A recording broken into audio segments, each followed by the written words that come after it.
Okay, mayong buntag sa tanan. So, sa sininga kabuntagon ay daigin natin ang Ginoo, no, sa bawat isa po sa ato. So, ngayong umaga ay dadako tayo sa atong service ngayon, no, sa ating ah,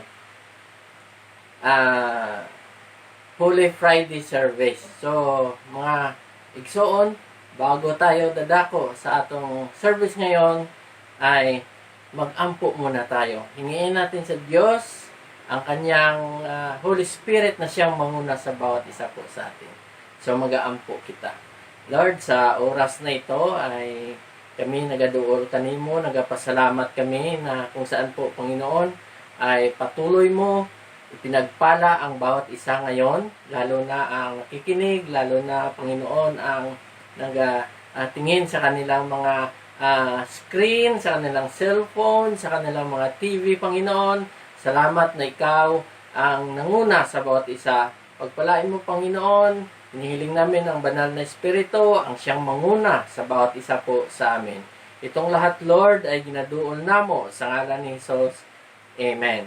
Okay, sa oras na ito ay ang ating scripture ngayon ay makikita dito sa Book of Romans, chapter 5, verse 8. No? Book of Romans, chapter 5, verse 8. At ito po yung sinabi dito. Apan ang Diyos nagapasundayag sa iyang kaugalingong gugma, alang kanato, nga sa mga makasasala pa kita.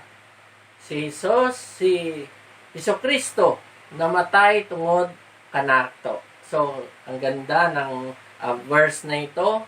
Dahil itong verse na ito nagpakilala nga one of the most loved verses in the Bible. So, dito sinabi ni Pablo, ging klaro niya na itong verse na to show that salvation on this basis of faith. Itong verse na ito, na ang kaligtasan ay naalang sa pagtuo, not by works. No? Sabi sa Romans chapter 3, verses 21 to 26. So, ito ay pwede nating ini-express ang pagtuo na to. No? Na ito ay makikita lamang na ang kaligtasan ay naalang sa pagtuo. So, ngayong umaga, ito ay instead na magalit ang Diyos sa ato, nakikita natin sa verse na to ang kanyang pagmamahal. No? Dahil sabi niya, apan ang Diyos nagpasundayag sa iyang kaugalingong gugma alang kanato. No? Napakaganda ng sinabi ng Diyos sa verse na ito. So, ngayong umaga ay tingnan natin why Christ died for us. Bakit ba namatay si Jesus para nato? No? Sabi nga ng verse natin kanina, ulit-ulitin ko ito kasi napakaganda ng sinabi ng verse na ito na si Jesus namatay tungod kanato. Bakit? Yan. So, unahin natin yung history ng isang Kristiyano. Saan ba nanggaling ang Christianity? Ano ba ang pinanggalingan? Saan ba nag-umpisa? So, Christianity is a historical faith. No? Nakita natin. At ito ang basihan ng ating Kristiyano o ang history ng ating pagtuo. Ito ay concerning the past event. So, itong basihan niya. To provide evidence to the facts. Kailangan talaga may ebidensya at katotohanan ito para yung pagka-Kristiyano mo, ang Christianity, ano man ang pinanggalingan ng history na to, ay talagang makikita sa atong pagtuo dahil ito ay provide by evidence to the facts and knowledge acquired by investigation. So, ito ay pinag-aralan talaga. Ito ay investigate ng mabuti na makita talaga na totoo talaga to ang nangyayari. it is described in the written and document. So, makita natin, no, mismo sa Bible, na nakasulat talaga. So, this time, or sa ining mga inadlaw, oh, sabihin na natin, itong last days na to. Diba? Sabihin na natin na itong mga taon na to,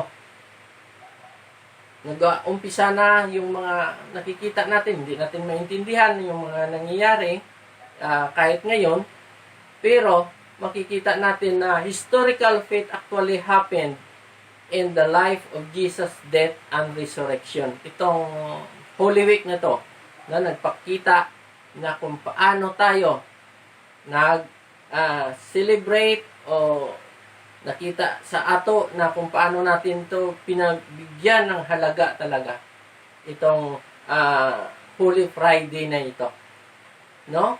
Kasi ito ay nagpapakita kung saan nangyari yung katotohanan. So, pero ang historical faith actually happened in the life of Jesus' death and resurrection.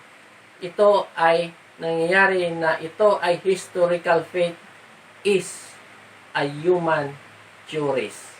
Diba? Isang teorya.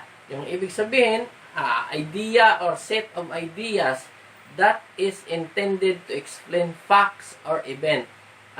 Nangyari lang siya. Nahitabo siya. Pero isa lang siyang event. So, yon na ngayon ang nakikita nato na sa mga itong henerasyon na to, na ang nangyari kay Jesus is only an event.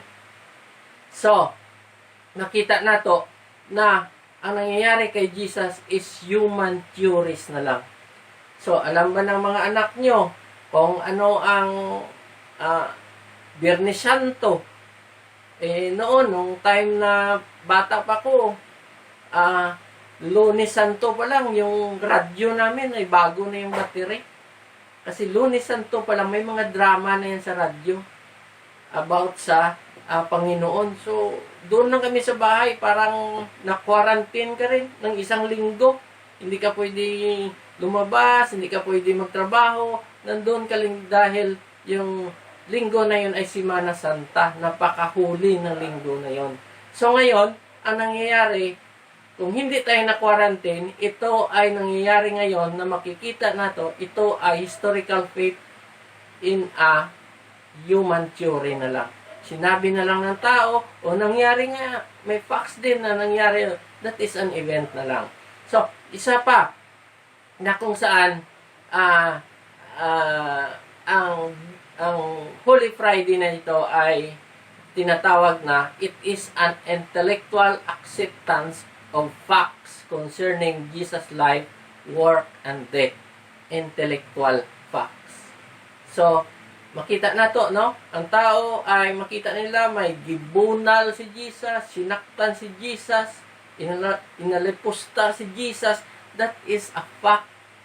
That is, makita mo na lang sa tao na awa sa emotionally, naawa ang tao. Ay, ganun pala nangyari kay Jesus noon. So, yun lang ang alam ng tao. That is intellectual acceptance. Tinatanggap na lang. Pero pagtapos niyan, pagtapos ng Biyernes Santo, pag Lunes na, wala na. Hindi na alam kung ano ang nangyayari sa Panginoon. Hindi na alam yun. That is, kasi kung ano siya intellectual lang. Sa tanungin mong tao, ba't kay Jesus marami siyang alam? Ay ganito, ginawa na kay Jesus ganito.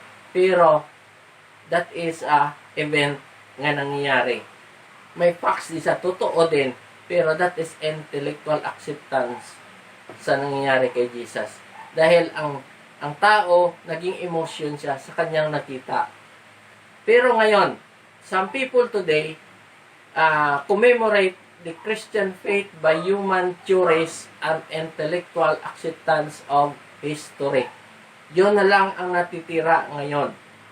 Pero, patuloy po tayo na nagbibigay ng mga verses, nagbibigay, nag-encourage sa tao na ang nangyayari ngayon ay isang malaking halaga, no? Mataas ang value ng nangyayari ngayon na dapat natin bigyang halaga ang mga oras na ito, no? Ang mga time na ito na kahit ang bata ay nakaintindi. Pero ngayon mahirap paintindihin ang bata sa nangyayari ngayon. Nahirapan sila. Today we are talking about the kind of faith that saves. No?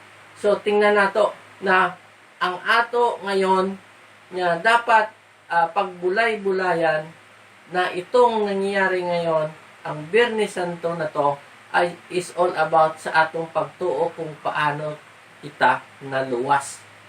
Hindi kung paano na maganda yung mga activity, maganda yung nakita nato, may ginasakta ng sarili, may nagpapako sa cross ngayon. So, yun nga, sinabi ko kanina na yun ang mga tinatawag na human theories and intellectual acceptance na mga facts na ginagawa ng tao. Kaya akala nila nang gawin nila yon ay yun ang gusto ng Diyos. Pero ang gusto ng Diyos iba sa ngayon, iba talaga yung gusto ng Diyos nga nakasulat doon sa Bible, no? We are talking about the kinds of faith na ito ay maluwas kita. Umpisa natin with Jesus public ministry, no? Sa public ministry ni Jesus, ang una na ginawa niya, his baptism in the Jordan River, na makita natin sa Matthew chapter 3 verse 13 to 17. Ito ay one of their principal religious ritual was daily immersion in water to regain purity. Ito yung mga kostumbre ng bilang Hudyo. Pag Hudyo ka, ito yung mga dapat mong gawin. So, si Jesus sa public ministry, ito ang una niya. So, Jesus teach and preach the good news. Yon ang kinds of faith na nakaluwas nato. Si Jesus ay nagturo, nag-preach sang good news. Makita natin sa Mark chapter 1 verses 14 to 15. Sa kanyang pag-preach sa good news, sinabi niya, God's reign for His kingdom is near. Malapit na nga mag-reign ang Panginoon. Tapos, He healed the sick and oppressed. Yung mga may sakit, no? Yon ang ginawa ni Jesus. Kung bakit nakita nato na tayo ay may naapagtuo at tayo ay naluwas doon sa atong pagtuo dahil sa ginawa ni Jesus. No, walang makagawa niyan, siya lang. So, the death of Jesus was no accidental or tragic mistake. So, pag sinabi natin na accidental or tragic mistake, parang hindi lang siya gawa-gawa na pumalpak o hindi lang siya ginimbento tapos napalpak. Ito ay totoo talaga na nangyayari. The death of Jesus was no accidental or tragic mistake. That is totoo. No accidental. Because Christ makes the point that death comes to all while we are here in this world. So nakita na to na habang nandito tayo sa mundong ito, ang kamatayan talaga ay di makita sa ato na ang tao, pinapakita ni Jesus na tayong mga tao ay mamatay talaga. So, kahit siya namatay, di ba? Kahit siya namatay at nabuhay ulit. So, ganun din. Kung ang atong pagtuo, ganun din. Mamatay din tayo at mabuhay ulit kung tayo ay nagatuo kay Jesus. So, yan ang katotohanan. The death of Jesus was no accidental or tragic mistake. Hindi siya ginawa lang at napalpak, yun ang nangyari. No, that is katotohanan. So, Jesus did not give up His life as a victim suffering for a cause. Ito napakanindot dito na binigay ni Jesus ang kanyang buhay para sa isang layunin. Nung nagsuffer sa for a cause, sa isang layunin. Because, no, itong mga dahilan, His death, by His obedience, the purpose of God would be fulfilled. Yan ang pinakatandaan ko natin. Namatay si Jesus dahil yun ang purpose ni Jesus. Namatay si Jesus para nato dahil yun ang purpose ng Diyos para sa ato. Na-fulfilled ito ni Jesus in Matthew chapter 16 verses 21 to 23. Ano pa? Ito pa ang mga cause nito. He arrests and trials by the religious authorities. Totoo yun. So, hindi tayo magsabi na hindi natin masulti o sabihin na ito ay gawa-gawa lang. Dahil si Jesus gin-arrest, gin-trial pa. So, na mga religious authorities. So, ang ibig sabihin, ginhimay-himay talaga ang kanyang violation sa mga religious authorities noon. His death sentence imposed by the Roman government, the terrible crucifixion he endured. So, terrible na pag-crucified sa kanya. So, si Jesus, kung nakita na ito, wala siyang kasalanan, pero grabe ang ginawa sa kanya na kung saan nag-suffer siya para nato. So, the death of Christ due to the action of sinful people.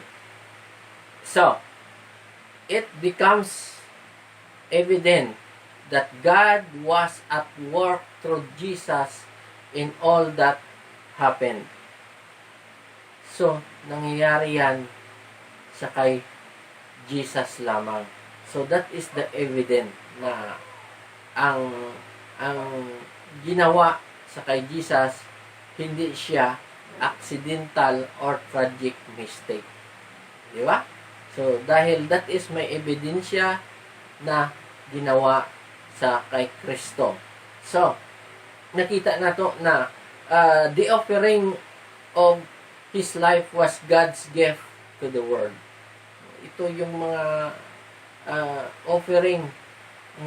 Ang buhay ni Kristo naging offering bilang regalo sa mundong ito. Sa John chapter 11 verses 49 to 52. So, napaka-grabe ang ginawa ni Jesus na ang kanyang buhay ay regalo niya para sa mundong ito. So, ngayong umaga, tingnan po natin salvation through Jesus. Ang kaluwasan ay kay Kristo lamang. Amen ba?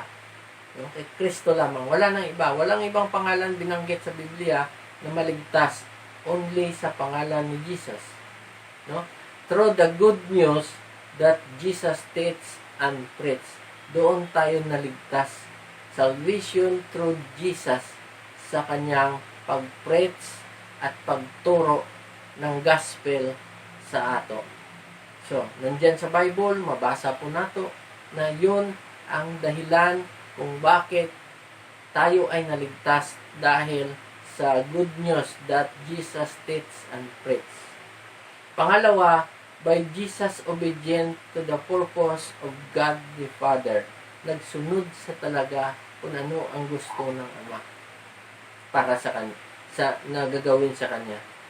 So, yon ang dahilan kung bakit siya lang ang makapagligtas ng tao. Siya lang ang pwede magbigay ng eternal life dahil sa kanyang obedience. Pangatlo, we are saved by faith, not human theories and intellectual acceptance. Ang ibig sabihin, hindi tayo naligtas by emotion lang. Inaawa tayo kay Jesus. Ay, masakit pa lang ginawa para kay Jesus. So, emotionally lang na mayroon ka, pero sa tinuod wala kasing pagtuo. So, sabi kanina ng ating versikulo ay naligtas tayo sa atong pagtuo. So, sa umagang ito lang ang challenge ko sa bawat isa po sa ato. No? Ang 7 sayings ay mapakinggan natin yon. Pero isa doon sa 7 sayings doon ay naging challenge sa bawat isa po sa ato. No? Ang isang tip doon sa Matthew chapter 27 verse 38 and Luke chapter 23 verse 32 to 34 and Mark 15 verse 27. Itong challenge na to ay tingnan natin ng isang tip doon, kawatan. Mula pagkabatay hanggang namatay ito, kawatan pa rin. Hanggang namatay siya, kawatan pa rin. So, nagpinitend siya kasama ni Jesus. So, adaying penitent thief, accept Christ as Lord and Savior. Doon na mismo. Nung sa cross na sila. And Jesus assured a place in paradise. Mismo, si Jesus nag-assured sa kanya. Ngayon din, sasama kita sa aking paraiso. So, nakita na to, no? Na sa buong buhay niya, wala siyang ginawa kundi magnakaw. Sa buong buhay niya, wala siyang ginawa hindi maganda, nakakasira sa kapwa. Pero nung time na yon ay lumapit sa kay Jesus, po si Jesus assured a place in paradise. So, hindi yung ginawa niya, hindi tinitingnan ni Jesus yung ginawa niya na magnanakaw siya. Ang tinitingnan ni Jesus, yung time na yun, may naasa pagtuo kay Jesus. Yun nga, sinabi ko kanina sa ating verse, nga, hindi tayo naligtas sa ating ginawa, bagkus naligtas tayo sa ating pagtuo. Kahit ano pa ngayon ang gagawin mong tama, namimigay ka, ang pera mo, binigay mo, pero pag wala kang pagtuo kay Kristo, hindi ka pa rin maligtas. Kasi even though kita mo sa penitent na thief na to, wala siyang ginawa sa buhay niya, ganun pa rin. Magnanakaw pa rin siya. Pero nung time na lumapit siya kay Kristo, Jesus assured a place in paradise. Kung tingnan mo, even the thief have no name. Anong sabi doon sa Revelation? Na ang walang pangalan sa libro ng buhay ay itagbong doon, ilabay doon sa impyerno. Pero kung tingnan mo, itong thief na to, ay wala siyang pangalan. Di ba? Wala siyang pangalan. Thief, magnanakaw. Wala siyang pangalan. Pero bakit naligtas siya? Yon ang pinakamaganda na challenge sa ato ngayon. The thief give us a beautiful picture of God's love. Napakaganda. As shown through Jesus and the mercy freely given to all mankind. So ngayon, makita natin ang picture na itong nangyayari ngayon, itong nakita nato na ang kaligtasan ay libre para sa lahat. Kung ikaw ay lumapit sa Panginoon. The beautiful picture of God's love, makikita mo. Itong Holy Week na to, itong Holy Friday na ito, makikita mo dito ang beautiful picture of God's love na mayroong naligtas doon sa cross in that time kasi lumapit sa Panginoon. So, ngayon ang challenge nito, huwag mong isipin kung ano man ang ginawa mo na hindi maganda. Basta lumapit ka sa Panginoon, God's love ipakita sa iyo ng Diyos. Maligtas ka. So, ang Biyernes Santo na to ay nagpapakita ng pagmamahal ng Diyos sa bawat isa ko sa ato. Gusto lang ni Lord lumapit ka sa Kanya. Pareha sa kawatan. Walang ginawang tama niya. So, kung una-unaon mo, Lord, napakasama ko, mahal ka ni Lord. Mahal ka ni Lord. Tandaan mo yan. Lumapit ka ngayon sa Kanya at ikaw ay maligtas. So, purihin ng Diyos na kung saan itong Biyernes Santo na to, lumapit tayo sa Diyos. And ang Diyos assured us eternal life to us. Amen. So, magpapita. Lord, salamat sa oras na ito na ikaw ang nanguna sa bawat isa po sa amin. Salamat, Panginoon, sa iyong mga salita. Salamat sa mga challenge. At salamat sa magnanakaw na ito, Panginoon, na ginamit mo para maliwanagan kami na lahat pala ay maligtas. At ginawa mo pa, Panginoon, ang pinakamasamang tao, siya pang naligtas. So, Lord, sino man ngayon ang lumapit sa iyo, masama man, mabuti man ang ginagawa niya, ay truly, Panginoon, na maligtas siya ngayon sa oras na ito. Lord, tulungan mo po kami na lumapit sa iyo at tumawag sa iyo anuman ang mga sitwasyon na aming naranasan ngayon. At Lord, alam namin na i-assured mo kami sa mga bagay na pang-eternal, hindi pang worldly na mga bagay, Panginoon. Lord, salamat sa oras na ito, sa aming pagbubulay. Salamat, Panginoon, sa nanonood. At salamat, Panginoon, na sa kanilang buhay, na kung saan din-prepare nila ang oras na ito para marinig ang iyong salita. Lord, i-bless mo ang kanilang pangangailangan araw-araw. Kahit na, Panginoon, na yung iba walang trabaho, pero bagkus, Panginoon, ay salamat din sa government na nag-support sa bawat isa. Lord, i-bless mo ang araw na ito, ang oras na ito, ang among mga health, Panginoon, i-provide mo ang pangangailangan, lalo na sa aming health, Panginoon, ang protection din na hangyo na mo sa imuha sa oras na ito. Lord, itong lahat ay inaduol na mo, Panginoon, sa iyong tilan. Parehas sa theft, sa magnanakaw na ito, Panginoon.